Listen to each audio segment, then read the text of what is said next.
એક ગામ હતું એમાં કરશન કાકા રહેતા હતા. કરશન કાકા ખટારો લઈને ગાયો ભરીને ઘેર આયા એટલે ચોર આયા. છોકરો જાગી ગયો અને ઝાડ ઉપર ચડી ગયો. એટલે એના પપ્પા ટપોટપ જાગી ગયા એટલે ઠોકર વાગી ડોલની, પડ્યા ઢગલામાં એક ફેણ વાળો રાક્ષસ રહેતો હતો.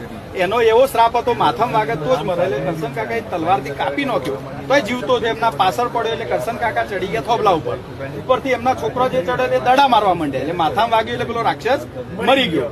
એટલે ગામમાં ખબર પડે એટલે એમને કરશન કાકાએ ફરકાઈ ધજા. ગામવાળાને ખબર પડી છે કે પેલો રાક્ષસ મરી ગયો એટલે ખુશ થઈને નગારા વગાડવા માંડ્યા. પછી ચગાવવા બાજુના ગામમાં ખબર પડે એટલે ચગાયા પતંગ ચગાય એટલે બાજુના ગામવાળાએ ખુશ થઈને ફટાકડા ફોડ્યા. જેવા ફટાકડા ફૂટ્યા એટલે બકરીઓ બે કરવા માંડી, કૂતરો ભસવા માંડ્યો, મગર નાચવા માંડ્યા. બાજુમાં યતી બાબા તપ કરતા તે જાગી ગયા કે ભાઈ આ તો આનંદનો પ્રસંગ છે. રથ લઈને ગામમાં આવ્યા કે ભાઈ હવે લાડવા બનાવે એટલે વરસાદ પડ્યો. ગામના લોકો શરણાઈ વગાડવા માંડ્યા.